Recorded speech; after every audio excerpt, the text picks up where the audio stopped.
आराध्य देव के श्री चरणों में वंदन। ज्ञान मीमांसा की क्लास और आज तीसरा सेशन। तो हम प्रारंभ करते हैं ज्ञान और वेदना से। सबसे पहले कोई पास्ट क्लास की जिज्ञासा हो तो वो आमंत्रित है। अंजू जी।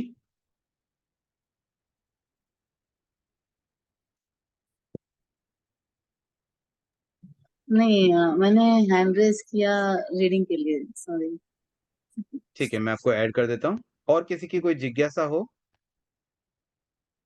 आप अपना वीडियो ऑन कर दें। अंजू जी।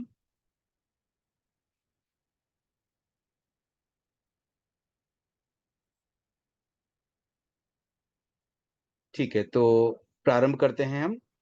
अंजू जी आपसे ही शुरू करते हैं। ज्ञान और वेदना। आप म्यूट हैं। ज्ञान और वेदना, स्पर्शन, रसन और घ्राण, ये तीन इंद्रियां भोगी तथा चक्षु और श्रोत्र के दो कामी हैं। कामी इंद्रियों के द्वारा सिर्फ विषय जाना जाता है, उसकी अनुभूति नहीं होती। भोगी इंद्रियों के द्वारा विषय का ज्ञान और अनुभूति दोनों होती है। इंद्रियों के द्वारा हम बाहरी वस्तुओं को जानते हैं। जानने की प्रक्रिया सबकी एक सी नहीं है। चक्षु की ज्ञान शक्ति शेष इंद्रियों से अधिक पटु है, इसलिए वह अस्पष्ट रूप से रूप को जान लेता है। श्रोत्र की ज्ञान शक्ति चक्षु के से कम है, वह स्पष्ट शब्द को ही जान सकता है।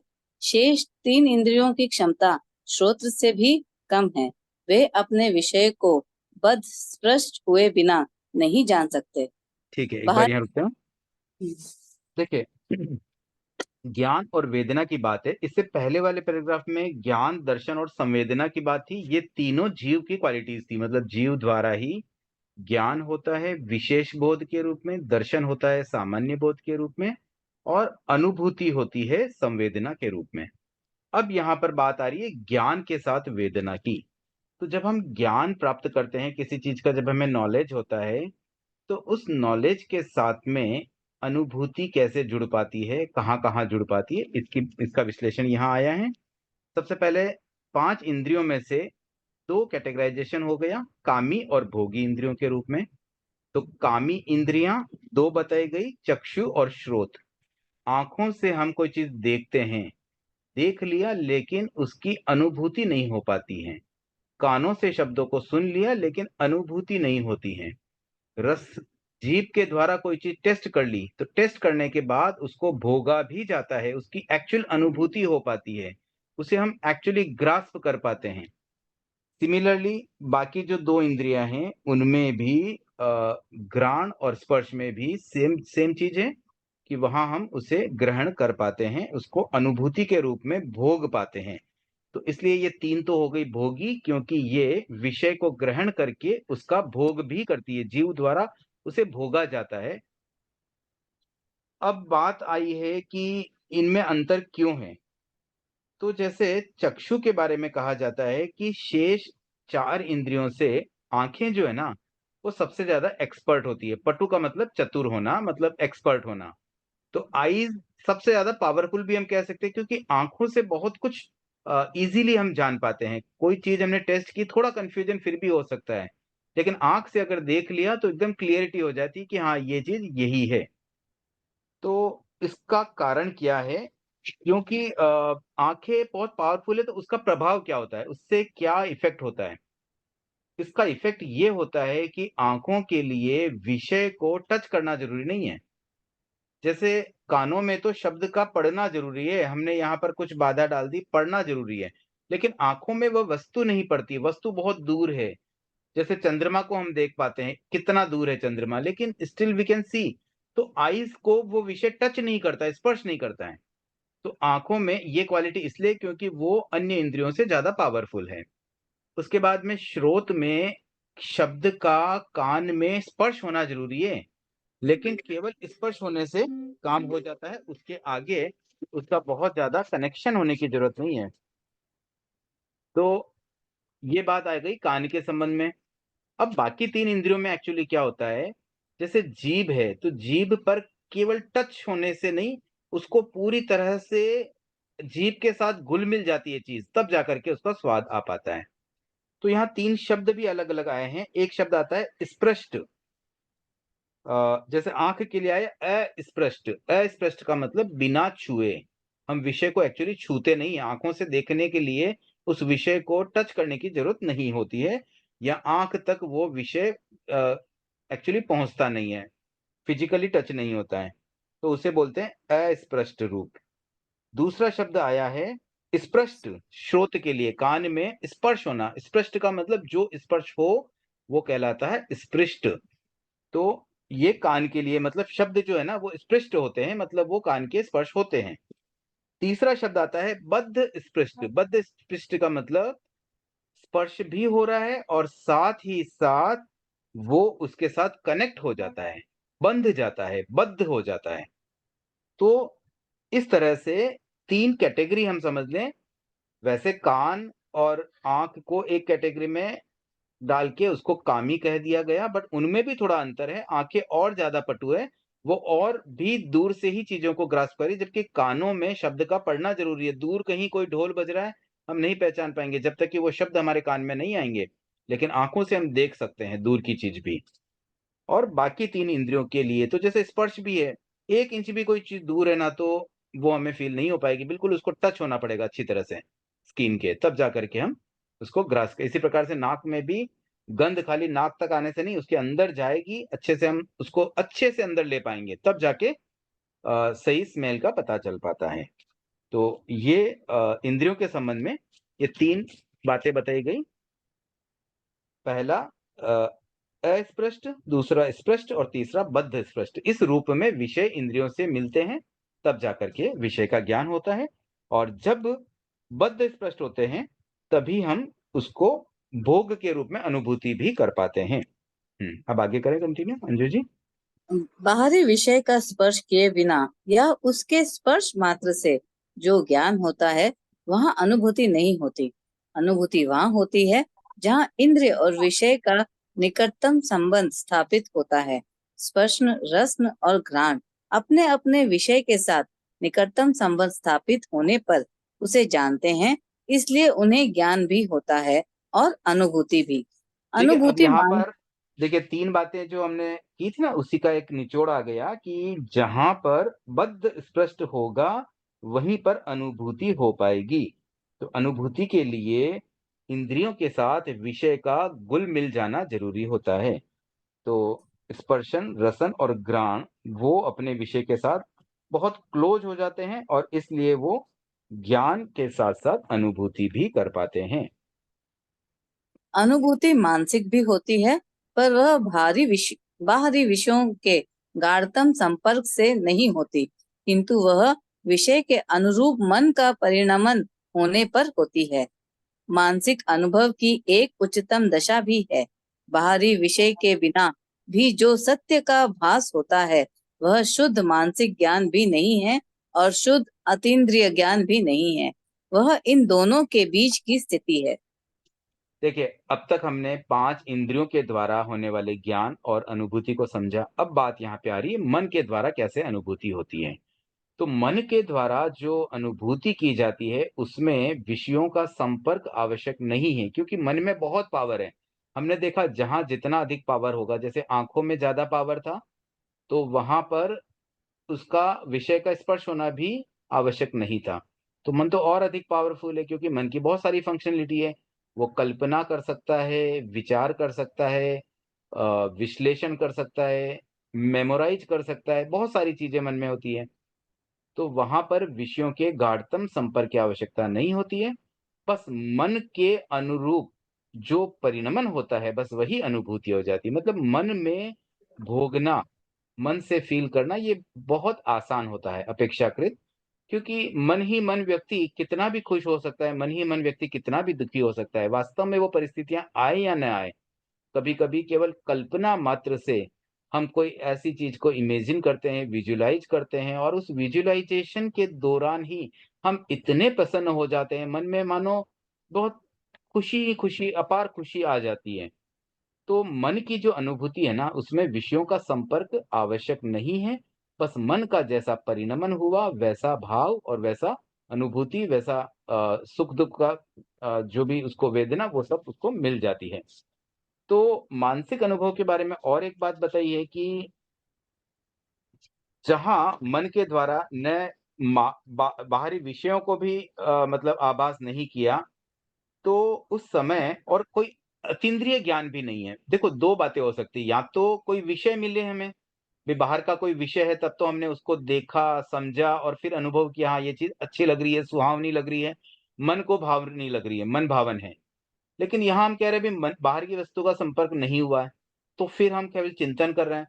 तो यहाँ पर एक्चुअली मन का चिंतन है, ये अतीन्द्रिय ज्ञान भी नहीं है। अतीन्द्रिय ज्ञान तो आत्मा का सीधा ज्ञान होता है, जो अवधि ज्ञान, मनःपर्यय ज्ञान या केवल ज्ञान में प्रकट हो पाता है।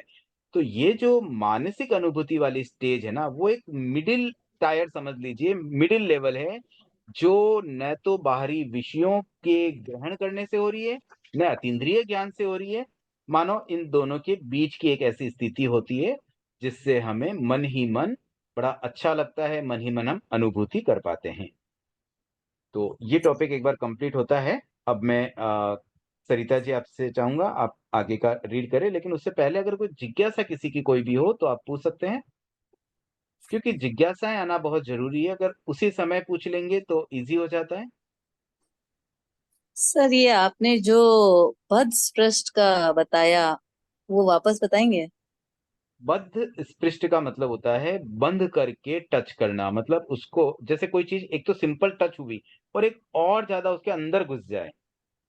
जैसे एग्ज़ाम्पल के लिए ये रुमाल मेरे पास है, मैंने इसको अभी-अभी दूर रखा हुआ है, तो ये स्पृष्ट भी नहीं है। यहाँ पास में ले आया तो स्पृष्ट हो गया। इसको मैं और ज़्यादा एकदम अंदर तक ले जाऊँ तो वो बद्ध स्पृष्ट हो जाएगा। मतलब जैसे जीभ में कोई चीज़ एकदम टच हुई और एक टच होकर के वो जीभ के साथ घुल-मिल जाना, तो वो बद्ध स्पृष्ट हो जाता है। बंध मतलब पूरी तरह से बंद हो जाना, स्पर्श होने के साथ-साथ में एकदम से कनेक्ट हो जाना। एक खाली कोई चीज़ टच हो जाए और एक उसके साथ कनेक्ट हो जाए। Clear? Okay sir, thank you sir. हाँ, शांति जी? जय जिनेन्द्र सर, पट्टू का अर्थ बताइए ना। पट्टू का मतलब पट्टू। चतुर, एक्सपर्ट। पट्टू। Thank you Kirti ji? Sir, सुख व दुख की अनुभूति इंद्रिय और मन दोनों की होती है। हाँ, दोनों की होती है। इंद्रियों द्वारा भी अनुभूति होती है, मन के द्वारा भी होती है। अच्छा। क्योंकि एकेंद्रिय आदि जीव जिनके मन नहीं होता है, वो तो इंद्रियों के द्वारा ही अनुभूति कर पाते हैं। ठीक अमनस्क है सर। प्राणियों के लिए इंद्रियों की अनुभूति ही काम आती है, और समनस्क प्राणी मन की भी अनुभूति कर पाते हैं, इंद्रियों की भी कर पाते हैं। ठीक है। हाँ, उत्सव। सर, जो आप अभी बता रहे थे मनेन्द्रिय ज्ञान, मतलब मन से भी खुश होते हैं। मन से कैसे खुश होते हैं मुझे समझ में नहीं आया। अभी किसी के बारे में हम लोग सुनते हैं या उनको देखते हैं तो मन में प्रसन्नता होती है, बट विदाउट देखे, विदाउट सुने उनके बारे में कुछ भी, ऐसे हम लोग कैसे प्रसन्न होते हैं, मुझे वो समझ में नहीं आया। देखिए, एक उदाहरण लेते हैं।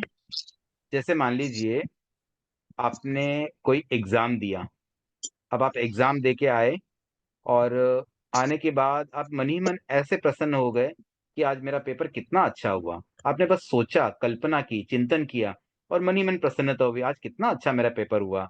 मैंने सारे क्वेश्चन टाइम पे भी लिख लिए, लास्ट में 10 मिनट बचा था, फिर से रीड भी करने का अवसर मिल गया और एकदम खुशी हुई कि चलो बहुत अच्छा हो गया मेरा पेपर। तो मन में ये जो अनुभूति हुई ना, वो हमें खुशी दे पाती है। जबकि उस समय हमने कोई विषय को ग्रहण नहीं किया, ये तो पास्ट इवेंट थी। इंद्रियों द्वारा तो वर्तमान चीजों को ही ग्रहण होता है। आप तो एग्जाम दे के आए 1 घंटे पहले और अब आपने बस ऐसे ही बैठे सोच रहे थे, सोचते सोचते ही आप मन ही मन खुश हो गए। इस तरह से मन की अनुभूति हो पाती है।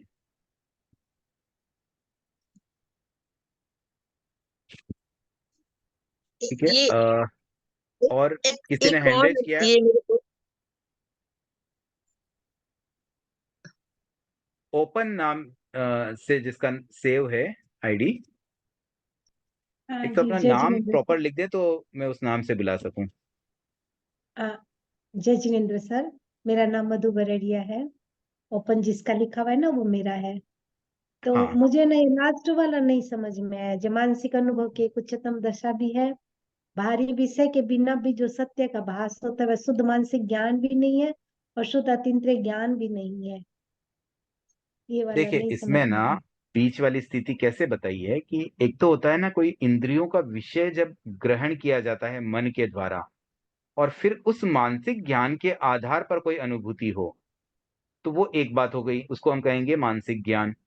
जैसे मैंने कोई चीज देखी, मान लीजिए टीवी पर मैं कुछ सीरियल देख रहा हूँ, उसमें कोई एक कॉमेडी सीन आया और देख करके मेरे चेहरे पे स्माइल आ गई, मेरे मन ही मन मुझे खुशी मिल गई। तो वो मेरे मानसिक ज्ञान से हुआ, क्योंकि मैंने देखा आंखों से और आंखों ने मन में संवेदना दी, और मन ही मन हमने उस पर सोचा और इमेजिन करते ही हमें एक हंसी सी आ गई या एक स्माइल आ गई। तो ये मानसिक ज्ञान हुआ। अब एक होता है अतीन्द्रिय ज्ञान। भाई हमें कुछ पता ही नहीं है, लेकिन आत्मा ने सीधा जान लिया, मतलब आंखें आंखें वहां तक पहुंच नहीं पाई, कोई दूर बैठी चीज को हमने जान लिया और प्रसन्न हो गए। मान लीजिए हमारी कॉपी कहीं चेक हो रही है और अभी रिजल्ट आने में 10 दिन बाकी है, और चेक करते करते हमने देखा, अरे वाह 10 में से 10 मार्क्स आ गए, अतीन्द्रिय ज्ञान से जान लिया और हम खुश हो गए। तो वो स्थिति भी यहाँ नहीं है, क्योंकि अतीन्द्रिय ज्ञान तो नहीं है। तो अब ये जो अवस्था है ना, वो क्या है, वो इन दोनों के बीच की स्थिति है। मतलब ये है कि हमारे मन के द्वारा जो कार्य होते हैं, मन के द्वारा स्मृति होती है, कल्पना होती है, चिंतन होता है, 3 कार्य मन से मुख्य रूप से होते हैं। तो इनके द्वारा जो पास्ट इवेंट होती है, उसी की स्मृति करके या कोई भविष्य की कल्पना करके, मान लीजिए किसी का बर्थडे आने वाला 10 दिन बाद में, और मन ही मन उसने कल्पना की कि बर्थडे पे मेरे इतने फ्रेंड्स आएंगे, ये पार्टी चल रही होगी, और खुश हो गया। तो भविष्य की बातों पर भी आ, सोच करके व्यक्ति खुश हो सकता है। तो इस तरह की जब अनुभूतियां होती है, तो उसमें कोई मानसिक ज्ञान नहीं है, वो न अतीन्द्रिय ज्ञान है, बट स्टिल मन की अनुभूति सुख दुख की वेदना दे सकती है। ये बात यहाँ पे समझाई गई है। समझ। चलिए, अभी और कोई जिज्ञासा पेंडिंग नहीं है।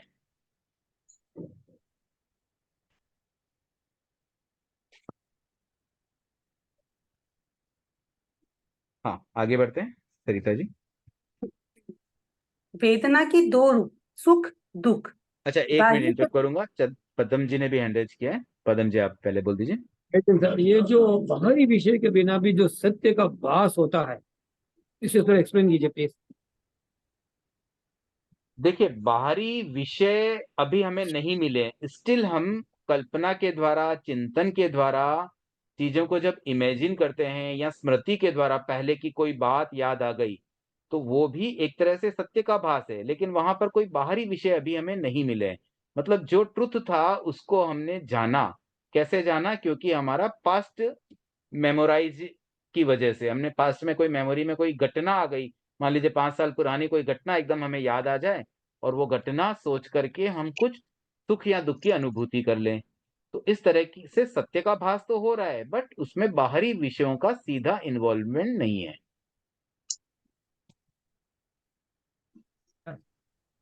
भास यानी आभास होना क्या?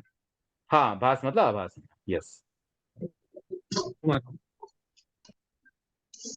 हाँ, सरिता जी कंटिन्यू करें। वेदना की दो रूप, सुख दुख। बाह्य जगत की जानकारी हमें इंद्रियों द्वारा मिलती है, उसका संवर्धन मन से होता है। स्पर्श, रस, गंध और रूप पदार्थ के मौलिक गुण हैं। शब्द उसकी पर्याय अनियत गुण है। प्रत्येक इंद्रिय अपने अपने विषय को जानती है। इंद्रिय द्वारा प्राप्त ज्ञान का विस्तार मन से होता है। सुख और दुख जो बाह्य वस्तुओं के योग और वियोग से उत्पन्न होते हैं, वे शुद्ध ज्ञान नहीं है, और उनकी अनुभूति अचेतन को नहीं होती, इसलिए वे अज्ञान भी नहीं है। वेदना ज्ञान और बाह्य पदार्थ इन दोनों का संयुक्त कार्य है। सुख दुख की अनुभूति इंद्रिय और मन दोनों को होती है। इंद्रियों को सुख की अनुभूति पदार्थ के निकट संयोग से होती है। हाँ, अब एक बार यहाँ इंद्रियों रोकूंगा मैं।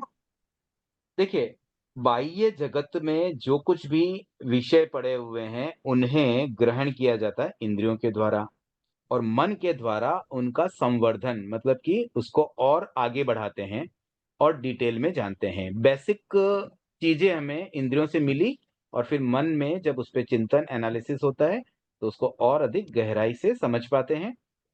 तो ये 2 चीजें हो रही है उसमें। 5 प्रकार की इंद्रियां हैं। तो उनमें 4 जो चीजें हैं ना, वो तो पुद्गल के मौलिक गुण हैं।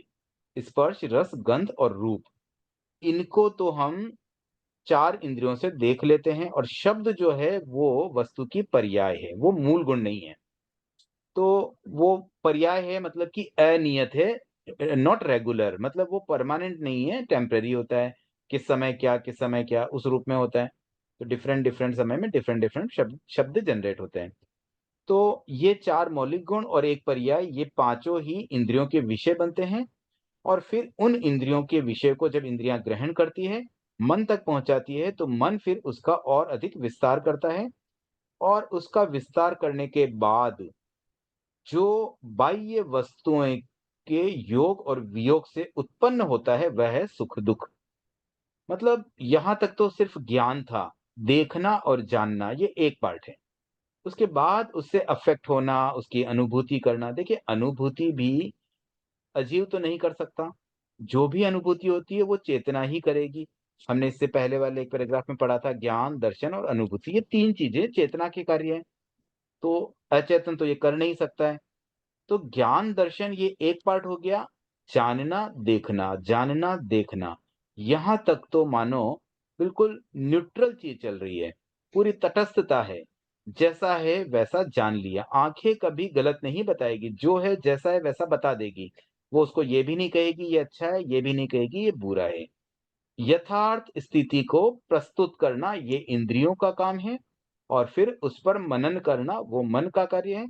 यहां तक कोई दिक्कत नहीं है, सब कुछ नॉर्मल चल रहा है। लेकिन उसके बाद शुरू होता है वेदना की स्थिति, जब उन विषयों से ग्रहण अर्थ को समझ करके फिर उस पर जब जीव अनुभूति करता है, और फिर अनुभूति को वो कैसा लेता है, वो उसे अच्छा समझता है तो उसे पौद्गलिक सुख की अनुभूति होती है, और अगर उसको बुरा समझता है तो पौद्गलिक दुख की अनुभूति होती है।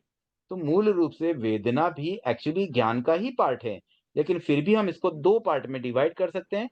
जो प्योर ज्ञान है वो तो यथार्थ स्थिति को जानने का प्रोसेस है, और उसके बाद जो वेदना है वो उस पर अफेक्ट होने का प्रोसेस है, कि उस पर हम क्या रिएक्शन करें, हमारी क्या प्रतिक्रिया हो, हम उससे प्रसन्न हो या अप्रसन्न हो, ये प्रोसेस। तो ये दोनों ही कार्य एक्चुअली होते हैं, मतलब इसमें ज्ञान का भी रोल है, और बाह्य पदार्थ का भी रोल है, तब जाकर के हम वेदना को अ, मतलब महसूस कर पाते हैं।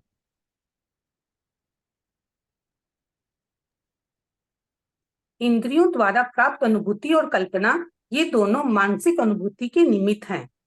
आत्मरमण, जो चैतन्य की विशुद्ध परिणति है, आनंद या सहज सुख कहलाता है। वह वेदना नहीं है। वेदना शरीर और मन के माध्यम से प्राप्त होने वाली अनुभूति का नाम है।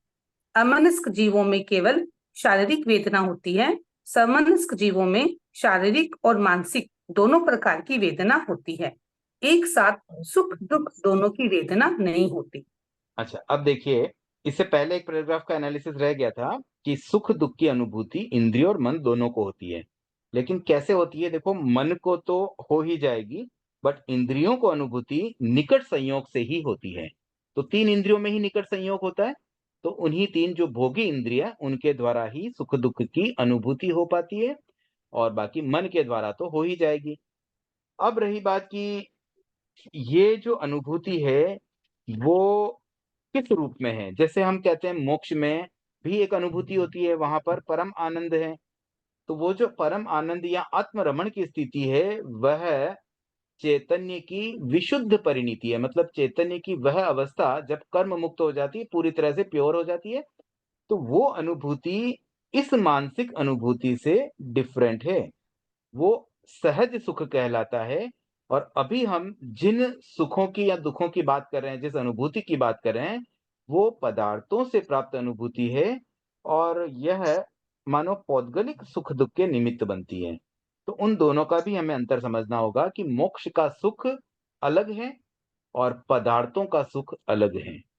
पदार्थों से दुख भी हो सकता है, सुख भी हो सकता है। मोक्ष में तो परम आनंद, परम सुख है, और वो पौद्गलिक सुख से कहीं ऊपर है।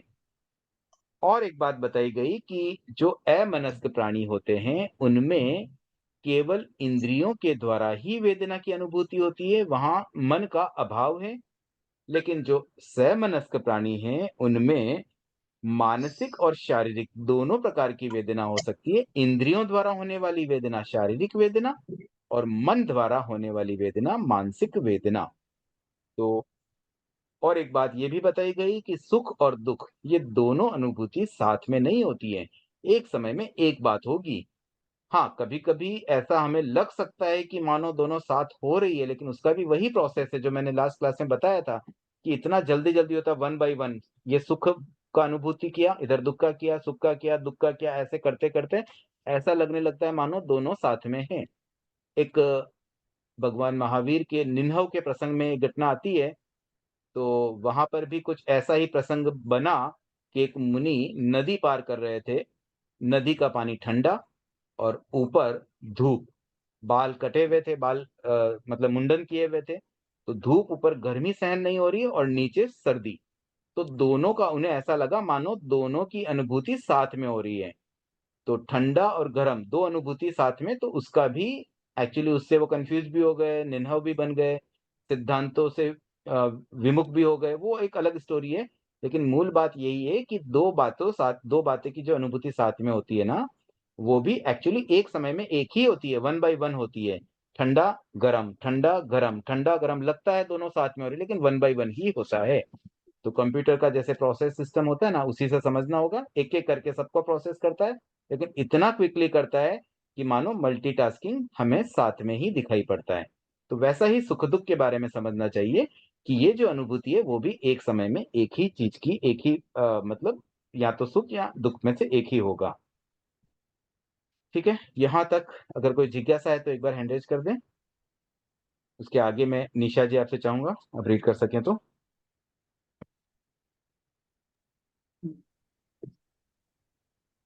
ठीक है, जिज्ञासा नहीं है, आगे बढ़ते हैं। ज्ञान के विभाग। ज्ञान के विभाग। ज्ञान के 5 विभाग हैं। मति ज्ञान अथवा अभिनिबोधिक ज्ञान, श्रुत ज्ञान, अवधि ज्ञान, मनः पर्यव ज्ञान, केवल ज्ञान। उनके स्वरूप और विषय ग्रहण शक्ति पर 4 दृष्टियों से विचार किया गया है। भगवान महावीर से गौतम ने पूछा, बनते, अभिनिबोधिक ज्ञान का विषय कितना प्रज्ञप्त है? भगवान ने कहा, गौतम, अभिनिबोधिक ज्ञान का विषय संक्षेप में 4 प्रकार का प्रज्ञप्त है, जैसे द्रव्य की दृष्टि से, क्षेत्र की दृष्टि से, काल की दृष्टि से, भाव की दृष्टि से। हाँ, एक बार द्रव्य रोकना चाहूंगा निशा जी। देखिए, सबसे पहले तो ज्ञान के 5 विभाग बता दिए गए, मतलब 5 प्रकार के जो ज्ञान है उनका नामोल्लेख है। यहाँ पर मति ज्ञान के साथ में अथवा जोड़ के आभिनिबोधिक एक और शब्द आया। तो एक्चुअली आगमों में मति ज्ञान शब्द नहीं आता है, वहां पर आभिनिबोधिक ज्ञान ही आता है। इस शब्द को भी हम समझ लें, आभिनिबोधिक। तो जैसे समाज से सामाजिक बनता है ना इकन प्रत्यय लगाने से, तो वैसे ही अभिनिबोध, अभिनिबोध से बना आभिनिबोधिक, अभिनिबोध से संबंधित। जैसे समाज से संबंधित सामाजिक, धर्म से संबंधित धार्मिक, कर्म से संबंधित कार्मिक, वैसे ही अभिनिबोध से संबंधित होता है आभिनिबोधिक। पहला जो अक्षर होता है ना, पहला कैरेक्टर, उसके साथ में आ की मात्रा लग जाती है और लास्ट में इक आ जाता है। तो एक बार इसको हम अलग कर दें। अब शब्द मिला हमें अभिनिबोधिक। तो अभी जो है ना वो उपसर्ग है। अभी उपसर्ग का मतलब होता है आसपास या हमारे चारों ओर, हमारे निकटवर्ती जो चीजें होती है उसके लिए अभी उपसर्ग लगता है। तो अभी शब्द को भी एक बार हम साइड में रखते हैं। अब शब्द मिला हमें निबोध। निबोध का मतलब ज्ञान प्राप्त करना, मतलब जानकारी लेना। तो जानकारी हमारे आसपास, जो हमें हमारे आसपास की जानकारी मिलती है वो हो गया अभिनिबोध, और उससे संबंधित हो गया आभिनिबोधिक। तो आभिनिबोधिक ज्ञान का मतलब हुआ कि जो हमारे आसपास है उसकी जानकारी प्राप्त करना। तो देखो, मति ज्ञान में क्या होता है, मति यानी इंद्रिय से या मन से जो ज्ञान होता है वो हमारे आसपास की चीजों को ही जान पाता है। हमारे पास में कुछ आवाज आई, हमने कुछ चीज चखी, हमारे पास होगी तभी हम चख पाएंगे। कोई 1 किलोमीटर दूर पड़ी चीज को हम चख नहीं सकते, सूंघ नहीं सकते, स्पर्श भी नहीं कर सकते। तो हमारे आसपास होना जरूरी है। तो जो हमारे निकटवर्ती चीजें होती है उन चीजों को, उन विषयों का जो जानकारी हमें मिलती है उसका नाम है आभिनिबोधिक ज्ञान। और इसी को मति ज्ञान भी कह दिया जाता है। जो हमारी बुद्धि से, मति से हम ग्रहण करते हैं वो मति ज्ञान। तो ये एक नया शब्द, वर्तमान काल का एक शब्द, मतलब आज के युग का एक शब्द है मति ज्ञान। जो सामान्यतः हम 5 ज्ञान में मति ज्ञान शब्द पढ़ते हैं, लेकिन आगम का जो मूल शब्द है वो भी जानना बहुत जरूरी है, आभिनिबोधिक ज्ञान। और उसका अर्थ मैंने आपको जितना मुझे समझ आया उतना समझा दिया। अब बाकी के जो ज्ञान है, श्रुति ज्ञान, अवधि ज्ञान, मनः पर्यय और केवल ज्ञान, उसमें ज्यादा समझने जैसा नहीं है, कॉमन है। उसके बाद बताया गया कि उनके स्वरूप, मतलब उसका क्या स्वरूप है, उसका क्या रूप है, कैसे है वो ज्ञान। उन ज्ञान को जानना है, समझना है कि आभिनिबोधिक ज्ञान कैसा होता है, क्या क्या उसमें है, तो वो आ जाएगा स्वरूप में। और दूसरी बात आई विषय ग्रहण की शक्ति, कि उस ज्ञान के द्वारा किन विषयों को ग्रहण किया जा सकता है। तो इन दो बातों को समझने के लिए 4 दृष्टियों पर विचार किया जाएगा। 4 दृष्टियां क्या क्या हैं? द्रव्य, क्षेत्र, काल और भाव। ये शब्द बहुत कॉमन है, हम कई बार इन शब्दों का उल्लेख करते हैं। द्रव्य, क्षेत्र, काल और भाव के ज्ञाता कहते हैं, आचार्यों को भी कहते हैं। पंचपद वंदना में भी ये शब्द आते हैं। और ऐसे हम कोई भी चीज को जानना हो, मतलब एक कॉमन चीज है। आज जैसे हमें किसी चीज की जानकारी चाहिए तो भी हम इन 4 अपेक्षाओं से उन चीजों को समझ सकते हैं, द्रव्य, क्षेत्र, काल और भाव। जैसे मान लीजिए हम एक टूथपेस्ट खरीदने जाते हैं, वहां भी हमें यही सब चीजें देखनी होती है। द्रव्य देखेंगे भी, हमें क्या खरीदना है, पेस्ट खरीदना है। पेस्ट में हम कौन सा चाहिए, हमें लौंग वाला चाहिए कि कोई जड़ी बूटी वाला चाहिए, या व्हाइट कलर का चाहिए, या जेल वाला चाहिए, वो हो गया द्रव्य। उसके बाद में कहाँ का बना हुआ, मैन्युफैक्चरिंग, भाई हमें इम्पोर्टेड चाहिए, मेड इन इंडिया चाहिए, लोकल मेड चाहिए, कोई बढ़िया ब्रांड का, तो वो इसका क्षेत्र हो गया। फिर काल, मतलब उसकी एक्सपायरी भी हम देखेंगे, भाई मुझे तो ताजा इस महीने का बना हुआ चाहिए, 2-3 महीने पुराना तक चल सकता है, 2 साल पुरानी मैन्युफैक्चरिंग वाला हम नहीं लेंगे। तो ये हमने डिसाइड किया। तो ऐसे हम वस्तु में एक एक चीज देखते हैं। और फिर अंत में भाव। भाव मतलब इसका पर्पज क्या है, ये मेरे पेस्ट करने में काम आएगा, दांत को साफ करने में काम आएगा, उस तरह का ये होना चाहिए। केवल कोई कभी कभी जैसे सैंपल डिस्प्ले में रख देते हैं तो अंदर एक्चुअल वैसा पेस्ट नहीं होता है, बट डिस्प्ले, मुझे वो चीज नहीं चाहिए, मुझे वो चाहिए जिससे एक्चुअल में ब्रश कर सकूं और जिससे मेरे दांत साफ हो सके। तो ऐसे हमने 4 चीजें देखी। तो ऐसे कोई भी वस्तु की जानकारी करनी हो ना, तो इन 4 अपेक्षाओं से चिंतन करने पर ही हमें पूरी जानकारी मिल पाती है। तो यहाँ भी हम इन 5 ज्ञान को विस्तार से समझने के लिए इन 4 दृष्टियों पर दृष्टिपात करेंगे। इन 4 दृष्टियों से प्रत्येक ज्ञान को देखेंगे। तो ये मैंने एक भूमिका बता दी। अब हम प्रत्येक ज्ञान को इन 4 अपेक्षाओं से कैसे देखते हैं वो आगे के क्रम में होगा। इस बीच शांति जी ने हैंड रेज किया है, तो आप एक बार अपनी जिज्ञासा रख सकते हैं। मेरी बुक है ज्ञान, जैन दर्शन ज्ञान और मनन और मीमांसा, उसमें ये सब नहीं है। Page number 400। नहीं, मेरी बुक में 510 है, 510, लेकिन ये चीज है नहीं। ज्ञान के विभाग पढ़ रहे हैं अपने, लेकिन वो चीज नहीं है जो आप बता रहे हैं। तो कुछ मिसप्रिंट होगा, बाकी यही बुक मेरे पास है। यही है ना आपके पास भी सेम? नहीं, मेरे पास यही है, देखिए दिखाती हूँ आपको, एक मिनट। पुरानी होगी इसलिए। ये है मेरी बुक। हाँ, ये अब पता नहीं, बहुत पुरानी है शायद, तो कोई पेज मिसिंग हो कुछ, आप एक बार पता कर लीजिए किसी और से, और आप दूसरी बुक अरेंज कर सकते हैं। नहीं, पॉइंट वही है, ज्ञान और विभाग, ज्ञान के विभाग वही है, 510 पे। तो अब इसके बारे में मैं ज्यादा यहाँ दूर बैठ के तो नहीं बता पाऊंगा। आप ओके, अपने आसपास कोई हो ठीक है, कोई शाविकाएं, बात नहीं। उनसे आप डिस्कस कर लें और नई बुक मंगवा लें, नहीं तो। हाँ, एक्चुअली मैं कोलकाता में नहीं हूँ, मैं बेंगलोर में हूँ अभी, तो मेरे पास बुक यही है अभी। मैं ठीक कोलकाता है, की हूँ वैसे। ठीक है, अभी इस पे ज्यादा डिस्कस नहीं करते हुए आगे बढ़ते हैं। Okay okay. तो निशा जी कंटिन्यू करें। द्रव्य की दृष्टि से आभिनिबोधिक ज्ञान यानी आदेशतः सब द्रव्यों को जानता देखता है। क्षेत्र की दृष्टि से आभिनिबोधिक ज्ञानी आदेशतः सर्व क्षेत्र को जानता देखता है। काल की दृष्टि से आभिनिबोधिक ज्ञानी आदेशतः सर्व काल को जानता देखता है। भाव की दृष्टि से आभिनिबोधिक ज्ञानी आदेशतः सब भावों को जानता देखता है। देखिए, पंते अभी श्रुत आभिनिबोधिक ज्ञानी की हम बात करें तो 4 अपेक्षाएं बता दी गई और इसमें शब्द यही आ रहा है कि सब द्रव्यों को, सब क्षेत्र को, सब काल को, सब भाव को जानता है। तो क्या मति ज्ञानी सब चीजों को देख सकता है? प्रैक्टिकली तो ऐसा नहीं है। तो यहाँ पर एक फिल्टर आ गया। फिल्टर क्या है? आदेशतः। ये जो आदेशतः शब्द है, इस शब्द का काफी अच्छा एनालिसिस आगे हमें मिलेगा। ये जब 5 का अध्ययन हो जाएगा तो उसमें एक्सप्लेन किया गया है अलग अलग अपेक्षाओं से। बट अभी फिलहाल एक मूल अर्थ में ये बता दूं कि आदेश तय का मतलब हो गया कि जितना उसको आदेश है, मतलब मति ज्ञानी के लिए जितना पॉसिबल है, मतलब वो इंद्रियों से जानता है, तो इंद्रियों की जो क्षमता है उसके अकॉर्डिंगली जिन जिन द्रव्यों तक उसकी अप्रोच पहुंचेगी, उन सब द्रव्यों को जानता है, उस सभी क्षेत्र को, उस सभी काल को और उस सभी भावों को जानता है। कितना? जितना उसको लिमिटेशन है, मतलब अपनी लिमिट में, अपने आदेश के अनुसार जितना उसको आदेश है, जितना उसको परमिशन है। आदेश मतलब परमिशन है। हमने किसी को आदेश दिया, जाओ तुम सब्जी मंडी जाकर ये लेके आ जाओ, तो उसको हमने आदेश सब्जी मंडी का दिया, तो वो सब्जी मंडी में जो मिलेगा वो ले आएगा और कहीं उसको नहीं जाना है। इसी प्रकार से इस ज्ञान के, इस ज्ञानी को, मतलब आभिनिबोधिक ज्ञानी को जितना आदेश है, यानी कि उसका जितना क्राइटेरिया है, उसका जितना लिमिटेशन है, उस लिमिटेशन में वो सब द्रव्यों को, सब क्षेत्र, सब काल और सब भाव को जानता है। ये इसका अर्थ समझे हम। आगे बढ़ते हैं। अब आप सीधा चाहे तो शुद्ध ज्ञान की बात कर लें। द्रव्य की दृष्टि से शुद्ध ज्ञानी। हाँ, द्रव्य की दृष्टि से शुद्ध ज्ञानी उपयुक्त अवस्था में सब द्रव्यों को जानता देखता है।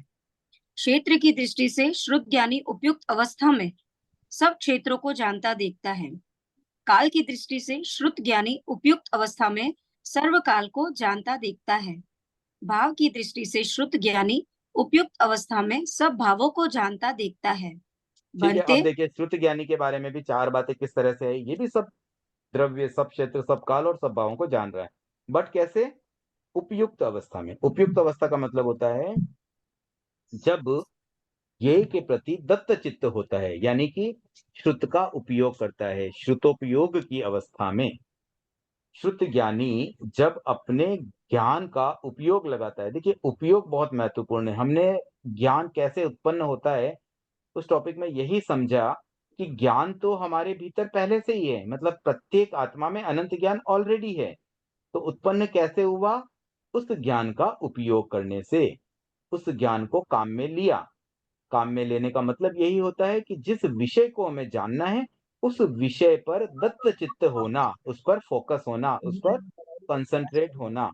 इस तरह से उपयुक्त अवस्था में सभी द्रव्यों को, सभी क्षेत्र को, सभी काल को और सब भावों को श्रुति ज्ञानी जानता है। और ये उपयुक्त अवस्था का मतलब जिसका वो उपयोग करेगा, जिस पर वो फोकस करेगा।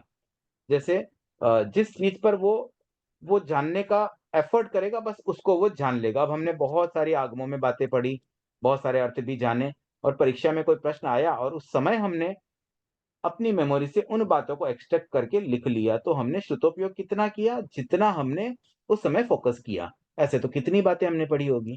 तो इस तरह से ये शुद्ध ज्ञानी के बारे में उसका क्राइटेरिया बता दिया गया कि इसकी क्या लिमिटेशन है और क्या क्या चीजों को किस तरह से वो देख सकता है। अब अवधि ज्ञान की बात करते हैं। बनते, अवधि ज्ञान का विषय कितना प्रज्ञप्त है?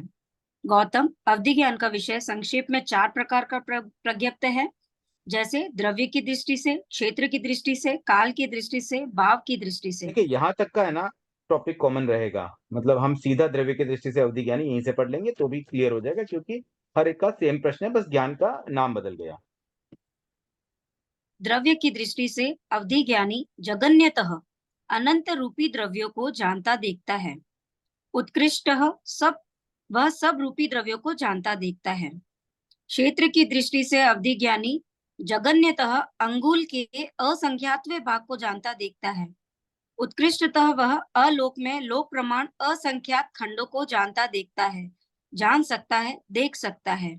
काल की दृष्टि से अवधि ज्ञानी जगन्यतः अवलिका के असंख्यातवें भाग को जानता देखता है। उत्कृष्टतः वह असंख्य अवसर्पिणी, उत्सर्पिणी, प्रमाण, अतीत और भविष्य काल को जानता देखता है।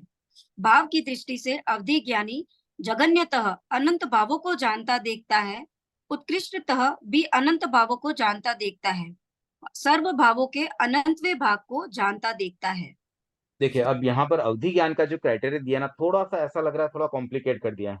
मति ज्ञान शुद्ध ज्ञान तो एकदम सिंपल था, अभी सबको देख सकता है, एक फिल्टर लगाया, वो आदेश तह देखता है और दूसरा उपयुक्त अवस्था में देखता है।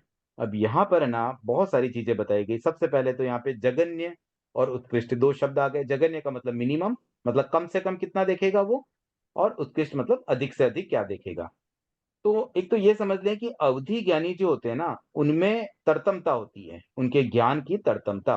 किसी का अवधि ज्ञान छोटा होता है, किसी का बड़ा होता है, किसी को कम चीजें समझ में आएगी, किसी को अधिक चीजें समझ में आती है। तो इस तरह से ये जो तरतमता वाली बात है, तो वहां पर लिमिटेशन भी दो कैटेगरी में आ जाती है भाई, मिनिमम कितना और मैक्सिमम कितना। तो हर दृष्टि जगन्य और उत्कृष्ट के रूप में यहाँ बताई गई है। अब हम एक एक को समझते हैं। सबसे पहले द्रव्य की दृष्टि से अवधि ज्ञानी जगन्यतः है, मतलब कम से कम अनंत रूपी द्रव्यों को जानता देखता है। मतलब मिनिमम कितना, अनंत, मैक्सिमम कितना, सर्व, सब रूपी द्रव्यों को जानता देखता है। मतलब दो बातें आ गई, कम से कम वो अनंत को तो देखता ही है, और मैक्सिमम सबको देखता है। सबको देखना मतलब सब कुछ आ गया, उसमें अनंत शब्द की आवश्यकता नहीं है। अनंत छोटा है, यहाँ पर सर्व बड़ा हुआ। सर्व मतलब कंप्लीट, उसमें अनंत अनंत आ गए। अनंत का तो कितना ही गुना सर्व में आ जाता है। तो अनंत बहुत छोटा हुआ इसलिए वो मिनिमम में आया, और सर्व बहुत बड़ा है इसलिए वो मैक्सिमम में आया। उसके बाद में क्षेत्र की दृष्टि से, तो एरिया, कितना एरिया तक वो देख सकता है। तो जगन्यतः बताया गया अंगुल के असंख्यातवे भाग। अंगुल मतलब कितना होता है, ये हमारा एक अंगुल जो होता है ना, उसको हम अंगुल बोलते हैं। दिस वन, जैसे ये 4 अंगुल है इतनी जगह, तो ऐसा ये जो पोर्शन है ना चौड़ाई में, ये 1 अंगुल होता है। अब बताया गया अंगुल का असंख्यातवा भाग, इसके छोटे छोटे अगर हिस्से करेंगे ना, तो असंख्यातवा भाग ऐसे पीस करना है। अब असंख्यातवा भाग मतलब कितना छोटा हो जाएगा। आप लोगों को असंख्य का आइडिया तो होगा लगभग कितना होता है। देखिए 3 शब्द जैन गणित में जो बहुत पॉपुलर है, वो हम सबको अच्छी तरह पता होना चाहिए। क्योंकि अगर हम जैन धर्म की कोई बात सीखते पढ़ते हैं या तत्व ज्ञान में, तो अक्सर असंख्य, अनंत, संख्य ये शब्द आते रहते हैं। तो वहां हमें कोई कंफ्यूजन ना हो, इसलिए थोड़ा सा बेसिक हम उसको भी समझ लेते हैं। संख्या जो होती है ना, संख्या का मतलब, एक्चुअली संख्या में भी मिनिमम और मैक्सिमम एक रेंज होती है। मिनिमम संख्या क्या होती है, आप तीनों में से कोई बता सकते हैं, निशा जी, सरिता जी और Anju ji. What is the minimum number of संख्या। मिनिमम वो हो गया जिसका आगे और कोई डिवीजन हो ही नहीं सकता। अब जैसे संख्या का, अब जैसे इसमें ये लिखा हुआ है असंख्यातवे भाग। असंख्यातवे भाग का क्या, जैसे हम यहाँ से सारा भाग नहीं, कर मैं तो रहे यहाँ हैं। पे संख्या बोल रहा हूँ। मिनिमम संख्या कितनी होती है। हम 3 बातें बता रहे हैं, संख्या, असंख्या और अनंत। तो कोई भी नंबर जिसको कहते हैं ना संख्या, तो सबसे छोटी संख्या क्या होती है। 1 एक वन। समय जिससे जीरो। हाँ निशा जी, आपने क्या बोला। एक समय नहीं, समय वो अलग बात, अभी खाली वो संख्या की बात समय कर रहे हैं। वो तो काल की बात हो गई, एक समय तो मिनिमम काल का संख्या ड्यूरेशन हुआ। 0 संख्या में 0 जैसे सरिता जी ने कहा 1, 1 अंजू जी आप क्या कह रहे हैं। जीरो। शून्य 0। और निशा जी आपका और कोई उत्तर है, तीसरा कोई उत्तर, नहीं। क्योंकि अभी तक उत्तर आया नहीं है एक्चुअली। काउंटेबल, या तो जिसे हम काउंट कर सकते हैं, संख्येय। हाँ बिल्कुल सही बोल रहे हैं, लेकिन क्या है सबसे छोटी संख्या जिसे हम काउंट कर सके, क्या हो सकती है। पॉइंट लिखा जीरो होगी। जीरो। आप अभी आपने जो बात बोली, बस उसी को आप गिन के बता दीजिए। सबसे छोटी संख्या जिसे हम काउंट कर सकें। 0 को हम काउंट कर सकते हैं क्या। नहीं 1 को काउंट कर सकते हैं क्या। Point One zero is zero zero one. 2 को काउंट कर सकते, 2 होगा तो हम गिन पाएंगे, 1 और 2, 1 और 2 ऐसा। 1 को क्या हाँ, गिनेंगे। तो एक को मिनिमम गिने संख्या 2 होती है, 2 होती है। हाँ। ठीक है ना। तो जगन्य संख्या 2 है। और फिर संख्या में जब हम आगे बढ़ते हैं, तो ऐसे एक संख्या बहुत आगे से आगे, जैसे लाख, करोड़, अरब, खरब, जो हमने मैथमेटिक्स में मतलब पढ़ा होगा एजुकेशन में, वो तो है ही। उससे भी बहुत आगे जाते हैं तो एक संख्या आती है शीर्ष प्रहेलिका। शीर्ष शीर्ष मतलब ऊपर, सबसे ऊंची। तो शीर्ष प्रहेलिका को ऐसे कहा जाता है, भी बहुत बड़ी संख्या है। बट एक्चुअली वो भी संख्या का उच्चतम स्तर नहीं है, मतलब मैक्सिमम संख्या वहां भी नहीं आती है, उसके भी बहुत ऊपर जाकर के संख्या प्राप्त होती है। तो एक्चुअली उस संख्या को भी हम ऐसे शब्दों से नहीं समझ सकते हैं, उसके लिए एक एग्जाम्पल दिया जाता है। आप लोगों ने किसी ने डाला पाला का थोकड़ा पढ़ा है? एक थोकड़ा बहुत फेमस है, डाला पाला। उसमें क्या होता है, एक पाला होता है, पाला मतलब बर्तन, बर्तन में सरसों के दाने डाले जाते हैं।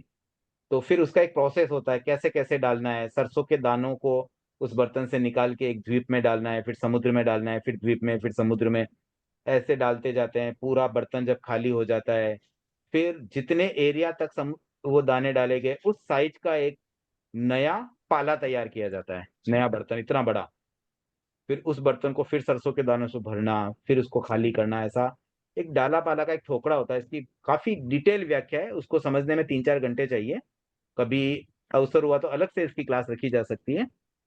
तो इस प्रोसेस से एक संख्या मिलती है हमें, वो संख्या होती है मैक्सिमम नंबर। संख्या का जो जगन्य और उत्कृष्ट, जगन्य तो 2 हो गया, और उत्कृष्ट संख्या मिलती है हमें डाला पाला के थोकड़े से। फिर उसमें जब 1 जोड़ते हैं तो फिर जगन्य असंख्य प्राप्त होता है। उत्कृष्ट संख्या में 1 जोड़ने पर जगन्य असंख्य प्राप्त होता है। और फिर उस जगन्य असंख्य की भी एक बहुत सारी कैलकुलेशंस होती है। असंख्य के 9 भेद हैं। थोड़ा संक्षिप्त में अभी बता देता हूं, बट इसको भी हम कभी और डिटेल में करने का मैं भाव रखता हूं। सबसे पहले तो जगन्य, वैसे लिखने की जरूरत नहीं, आगम विषय कोश में सब लिखा हुआ मिल जाएगा आपको। आगम विषय कोश होगा आपके घर में, उसमें आप संख्या शब्द से वो विषय टॉपिक ढूंढना, उसमें सब पूरे असंख्य के 9 भेद भी मिल जाएंगे, डाला पाला का थोकड़ा भी मिल जाएगा, सब कुछ है। चीजें सब हमारे आसपास ही होती है, लेकिन हम बस उपयोग नहीं लगा पाते हैं, ज्ञानोपयोग की जरूरत है। तो ऐसे कुछ 9 भेद होते हैं। सबसे पहले तो जगन्य परीत असंख्येय, फिर मध्यम परीत असंख्येय, उत्कृष्ट परीत असंख्येय, फिर जगन्य युक्त असंख्येय, मध्यम युक्त असंख्येय, उत्कृष्ट युक्त असंख्येय, फिर जगन्य असंख्य असंख्येय, मध्यम असंख्य असंख्येय और उत्कृष्ट असंख्य असंख्येय। ऐसे असंख्य के 9 भेद होते हैं। और इन 9 भेदों में तरह तरह की संख्याएं, क्योंकि उससे और नंबर बढ़ता जाता है, बढ़ता जाता है, बढ़ता जाता है। परित शब्द का मतलब है अपने आप में परिपूर्ण, मतलब वो भी असंख्य है, पूरी तरह से असंख्य है, उसमें कोई कमी नहीं है कि कोई उसको कह दे ये असंख्य से कम है। लेकिन युक्त में और ज्यादा एक्स्ट्रा जुड़ जाता है, और युक्त असंख्य में भी और युक्त कर दिया, मतलब उसमें और ज्यादा जोड़ दिया। फिर युक्त में फिर असंख्य और जोड़ दिया, मतलब ये 3 शब्द फिर उनके साथ में जगन्य, मध्यम, उत्कृष्ट, ऐसे टोटल 9 भेद बनते हैं। ये असंख्य की संख्याएं इस तरह से चलती है। तो जो असंख्य का फर्स्ट भेद है, उस संख्या को उस संख्या से उतनी ही बार गुणा करने पर चौथा भेद प्राप्त होता है। फिर अगेन चौथे भेद की संख्या को चौथे भेद की संख्या से चौथे भेद की संख्या जितनी बार गुणा करने से असंख्य का 7वां भेद प्राप्त होता है। और फिर उस 7वें भेद की संख्या को 7वें भेद की संख्या से 7वें भेद की संख्या जितनी बार गुणा करने से अनंत का जगन्य प्राप्त हो जाता है। इस तरह से हम संख्य से अनंत तक पहुंच पाते हैं। तो कहीं भी कोई शब्द आया ना असंख्य, इसका मतलब वो उस मिडिल रेंज की एक नंबर है। एक्चुअली वो भी एक नंबर ही है, लेकिन उसकी रेंज बड़ी है। संख्या तक की एक रेंज हो गई, फिर संख्या के बाद में असंख्य की रेंज होगी जिसमें 9 भेद आ गए, और फिर वहां से अनंत प्रारंभ होता है। और अनंत तो एक्चुअल अनंत तक चलता है, जिसके 9 भेद नहीं होते, 8 भेद ही होता है, 9वां भेद उसका होता ही नहीं, क्योंकि उसकी अनंत की कोई उत्कृष्ट संख्या डिफाइन ही नहीं की जा सकती है। कुछ आचार्य मानते हैं, बट सामान्यतया हमारी धारणा में ये ऐसे 8 भेद अनंत के चलते हैं। तो संख्या हो गई, संख्या का मिनिमम 2, मैक्सिमम डाला पाला के थोकड़े से कैलकुलेट की गई संख्या। फिर उसके बाद असंख्य प्रारंभ होगा, असंख्य के 9 भेद, फिर असंख्य के 9 भेद कंप्लीट होने के बाद अनंत प्रारंभ होता है। तो इस तरह से ये थोड़ा सा माइंड में सेट कर लें कि संख्य छोटा है, फिर असंख्य उससे बड़ा, और अनंत उससे भी बड़ा। क्लियर हो गया? और सबकी एक रेंज होती है। अनंत का मतलब कोई एक पर्टिकुलर नंबर नहीं है। जैसे मान लीजिए 100 से 200 तक की रेंज है, तो 100 भी एक नंबर है, 150 भी एक नंबर है, 180 भी एक नंबर है। वैसे ही असंख्य में भी एक रेंज है, उसका मिनिमम नंबर अलग है, हाईएस्ट नंबर अलग है, और मिनिमम से हाईएस्ट के बीच में जितने भी नंबर्स है वे सारे के सारे असंख्य ही है। तो असंख्य में भी तरतमता होती है, एक असंख्य, इससे बड़ा असंख्य, उससे और बड़ा असंख्य, सारे असंख्य, लेकिन असंख्य में भी चार असंख्यों को हम आपस में कंपेयर करके बता सकते हैं भी ये छोटा है, ये उससे बड़ा है, ये उससे बड़ा है, ये उससे बड़ा है, ऐसे हम क्रम से भी जमा सकते हैं। तो अब यहाँ पे जो बात आई है अवधि ज्ञान के संबंध में क्षेत्र की, तो कितना एरिया देख सकता है, तो ये असंख्य मतलब उतना छोटा हिस्सा, मतलब असंख्यातवा भाग, मतलब मिनिमम उतना क्षेत्र और मैक्सिमम अलोक में। अब यहाँ पे अलोक में लोक प्रमाण मतलब लोक जितना, कितना लोक जितना, असंख्यात खंड मतलब लोक जैसे असंख्य लोक का हम कल्पना करें कि जो अपना लोक का शेप है ना, 14 रज्जु लंबा और बीच में एक रज्जू, नीचे से 7 रज्जू चौड़ा, ये जो एक शेप है लोक का, वैसे असंख्य लोक अलोक में कल्पना करें, उतना बड़ा क्षेत्र मैक्सिमम अवधि ज्ञानी के लिए पॉसिबल है। तो इसलिए वहां पर लिखा असंख्यात खंडों को जानता देखता है, और फिर लिखा जान सकता है देख सकता है। क्यों लिखा? क्योंकि अवधि ज्ञानी तो केवल रूपी द्रव्यों को देखता है, और रूपी द्रव्य तो लोक के बाहर जा नहीं सकते हैं। भले उसकी कैपेसिटी है कि लोक जितने असंख्य लोक जितना एरिया वो देख सकता है, मतलब देख सकता है शब्द इसीलिए आया क्योंकि उसकी कैपेसिटी तो है, लेकिन उसको देखने की अपॉर्चुनिटी नहीं है, क्योंकि लोक के बाहर तो कुछ है ही नहीं देखने लायक जो वो देख सके, क्योंकि वहां तो केवल एक द्रव्य है आकाश, जो कि अरूपी है, जो अवधि ज्ञान का विषय ही नहीं है। तो क्षमता कितनी स्पष्ट, कितनी एक्यूरेट बताई गई है, मतलब आगमों को पढ़कर के कभी कभी मन में इसलिए भी श्रद्धा जाग जाती है कि कितनी महीनता से, कितनी बारीकी से, इतनी एक्यूरेटली कोई कैलकुलेशन जब हमें मिलती है तो एकदम यकीन आ जाता है, ट्रस्ट आ जाता है कि हाँ कितना केवल ज्ञान विशाल है, तब जाकर के इतनी एक्यूरेटली कोई बात कर पा रहा है। तो यहां तक क्लियर हो गया, मिनिमम अंगुल का असंख्यातवा भाग और मैक्सिमम लोक प्रमाण असंख्यात खंड कहां? अलोक में, उतना एरिया कौन देख पाता है? अवधि ज्ञानी। उसके बाद काल की बात करें तो काल में बताया गया जगन्यतः आवलिका के असंख्यातवे भाग। आवलिका, अब ये आवलिका कितनी होती है? आवलिका दूसरे गुण स्थान का कालमान 6 आवलिका पढ़ा होगा आपने कहीं। तो ये आवलिका होती क्या है एक्चुअली? ठीक है, पढ़ लिया, रट्टा मार लिया वहां तक, ठीक है, थोड़ा इमेजिनेशन भी होनी चाहिए हर चीज के साथ। तो जैसे एक समय होता है ना, सबसे सूक्ष्म कही जो निशा जी आपने बताया एक समय वाली बात, तो वो सबसे छोटी यूनिट है ड्यूरेशन को नापने की, उसको और ज्यादा डिवीजन नहीं कर सकते हैं। तो non divisible lowest unit of duration is called समय। वैसे असंख्य समय का एक आवलिका होती है। कितने असंख्य समय? जो 9 भेद है ना असंख्य के, उसमें चौथे भेद जितना, चौथे भेद में जो संख्या आएगी ना, उतने समय बीतेंगे तो एक आवलिका कंप्लीट हो जाएगी। एग्जैक्ट नाप है आवलिका का। चौथा भेद कौन सा था? जगन्य युक्त असंख्य। ठीक है, तो अब यहां पे क्या बताया गया कि आवलिका के असंख्यातवे भाग जितना। अब आवलिका तो वैसे ही बहुत छोटी सी है, क्योंकि 6 आवलिका मतलब तो 1 सेकंड से भी बहुत कम समय में 6 आवलिका बीतती है। एक आवलिका मतलब बहुत छोटी सी हो गई, उसका भी असंख्यातवा समय। तो उतना छोटा उस ड्यूरेशन को अवधि ज्ञानी देख सकता है, जान सकता है। और मैक्सिमम असंख्येय उत्सर्पणी अवसर्पणी प्रमाण। तो काल जो होता है ना, काल चक्र, उसमें उत्सर्पणी और अवसर्पणी होते हैं, और वो कितने समय के होते हैं? 20 उत्सर्पणी का कालमान कितना है?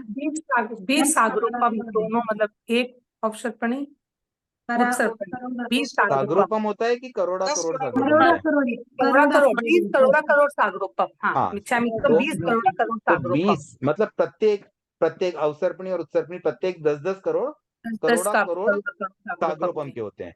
इतना बड़ा हमारा एक कालचक्र है। और सागर की परिभाषा भी आप सबको ध्यान में तो होगी, वैसे ध्यान में है हाँ, ना? 10 करोड़ा करोड़ सागरोपम। सागरोपम, 10 करोड़ा करोड़ पल्ले का एक सागरोपम होता है। और पल्ले क्या होता है?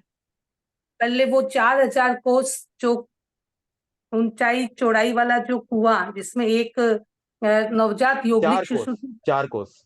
4 कोस चौड़ा लंबा जो कुआं होता है उसमें नवजात योगलिक शिशु के एकदम अग्र से अग्र बाल को ठूस ठूस के भरा जाए, और ताकि उसके ऊपर अगर चक्रवर्ती की सेना भी चढ़ जाए, उसमें ना हवा प्रवेश कर सकती है ना अग्नि प्रवेश कर सकती है, और उसको फिर हर 100 साल से एक एक बाल को बाहर निकाला जाए, और जितने काल में वो पूरा कुआं खाली होगा उसको हम एक पल्ले कहेंगे। ठीक है, तो ये बहुत लंबा ड्यूरेशन होता है, इसको कल्पना उपमा से बताया जाता है, एग्जाम्पल से बताया जाता है, इसलिए इसको कहते हैं सागरोपम, सागर की उपमा। तो सागर कह दो या सागरोपम कह दो, एक ही बात है। तो ऐसे 10 करोड़ा करोड़ सागरोपम जितना एक पार्ट है कालचक्र का, और फिर इसका दूसरा पार्ट मिलकर के कंप्लीट होता है। तो उत्सर्पणी अवसर्पणी मिलकर के 20 करोड़ा करोड़ सागरोपम, और इतने लंबे ड्यूरेशन के असंख्येय असंख्येय अवसर्पणी उत्सर्पणी प्रमाण, अतीत और भविष्य, इतने काल को अवधि ज्ञानी जान सकता है, देख सकता है। बहुत एक्यूरेटली चीज को बता दिया गया, कितना बड़ा है, पूरी कल्पना हमारे सामने प्रस्तुत कर दी गई। और इसीलिए तो कहते हैं कि श्रुतोपयोग से सभी द्रव्यों को, सभी काल को, सभी क्षेत्र को जाना जा सकता है। हमने सुन लिया, हमें बता दिया गया, हमने पढ़ लिया, अब हम समझ गए कि कितना पास्ट, कितना भविष्य, सब कुछ हमने कल्पना कर ली।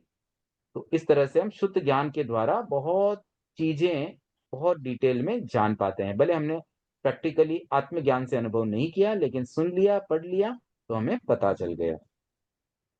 तो ये हमने काल की दृष्टि से समझ लिया। अब एक और ले लेते हैं भाव की दृष्टि से। तो भाव की दृष्टि से अवधि ज्ञानी जगन्यतः अनंत भावों को जानता है, और उत्कृष्टतः भी अनंत भावों को जानता है। और उत्कृष्टतः के साथ में बताया गया कि सर्व भावों का अनंतवे भाग को जानता देखता है। देखिए, उत्कृष्टतः जगन्यतः दोनों अनंतवे होते हुए भी दोनों समान नहीं है, दो अनंत अलग अलग है, रेंज है सबकी। वो जो जगन्यतः अनंत है वो छोटा वाला अनंत है, और उत्कृष्टतः अनंत बड़ा वाला अनंत है। तो ऐसे है, सब दोनों अनंत में ही लाई होते हैं, मतलब असंख्य से तो ऊपर ही वो देखता है मिनिमम। इसलिए अनंत शब्द आ गया मिनिमम में भी, और मैक्सिमम में भी अनंत आ गया। लेकिन सभी भावों को, जितने भाव है ना, उसका फिर भी वो अनंतवा भाग ही देख सकता है। मतलब सब भावों, वो जो अनंत भाव उत्कृष्ट वाले देखता है ना, बड़ा नंबर वाला, वह भी सर्व भावों का केवल अनंतवा भाग है। ठीक है, तो हमने चारों दृष्टियों से अवधि ज्ञानी के सब्जेक्ट को समझ लिया, कितना द्रव्य की दृष्टि से, क्षेत्र, काल, भाव। तो आज के लिए अब हम एक बार इतना ही रखते हैं। मन प्रयोग ज्ञान और केवल ज्ञान के बारे में कल चर्चा होगी। और वैसे ये जो टॉपिक अभी ज्ञान के विभाग है वो काफी लंबा विषय है, मे बी 1 या 2 क्लास उसमें लग सकती है। तो जो भी समय जैसा भी लगेगा, मेरी इच्छा यही है कि हम एक बार अच्छे से डिटेल में ही करें, ताकि बार बार मतलब उसको पढ़ना ना पड़े। और ये वैसे भी यूट्यूब पे रिकॉर्डिंग भी उपलब्ध रहेगी, तो सबके लिए उपयोगी बन सकता है। आगे भी कभी किसी को स्टडी करनी हो तो यूट्यूब लिंक के माध्यम से कभी भी सुन सकते हैं, देख सकते हैं। अब आज के सेशन में कोई भी जिज्ञासा अगर पेंडिंग हो तो हैंड रेज कर सकते हैं। 2-3 मिनट का समय है, बहुत अधिक समय नहीं लूंगा।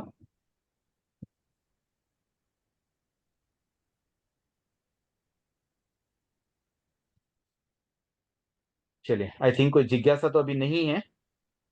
अब समय भी वैसे हो ही गया, प्राय 8 बज गई है, तो आज का सेशन हम एक बार यहीं एंड करते हैं।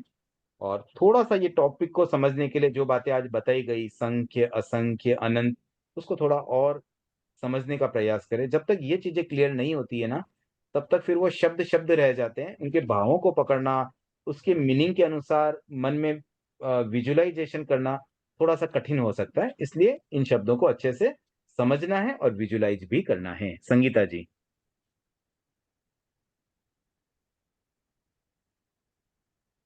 संगीता जी अनम्यूट करें और प्रश्न पूछें। अनंतवे भाग कैसे जाने इसको? देखिए, मतलब अनंतवा भाग का मतलब क्या होता है, जैसे मान लीजिए एक रोटी के हमने 4 भाग कर दिए, तो 1/4 जो टुकड़ा होगा ना, वो हाँ कहलाएगा चौथा भाग। अगर हम उसके हाँ 10 टुकड़े कर देंगे तो वो जो छोटा सा एक टुकड़ा मिलेगा वो होगा 10वां भाग। अब हम उस रोटी के 100 टुकड़े कर दे तो एक बहुत छोटा सा एक हिस्सा मिलेगा, वो होगा 100वां भाग। ऐसे अगर हम उसके 1,00,000 टुकड़े कर ले तो 1,00,000वां भाग। ऐसे अगर हम उसके अनंत टुकड़े कर दें तो जो सबसे एक हिस्सा जो हमें मिलेगा वो अनंतवा भाग हो गया। तो मतलब बहुत सूक्ष्म हो जाएगा अनंतवा, जितनी बड़ी संख्या है ना उतना वो छोटा होता जाएगा, ऐसा समझ लें। कृतज्ञ। हाँ पदमचंद जी। जो ज्ञान और वेदना का अंतिम पैराग्राफ है ना, मानसिक अनुभव की एक उच्चतम दशा भी है। बाहरी विषय के बिना भी जो सत्य का भास होता है वह शुद्ध मानसिक ज्ञान भी नहीं है और शुद्ध अतीन्द्रिय ज्ञान भी नहीं है, वह इन दोनों के बीच की स्थिति है। इसको कुछ समझना चाहता हूँ, ये बीच की स्थिति क्या होती है।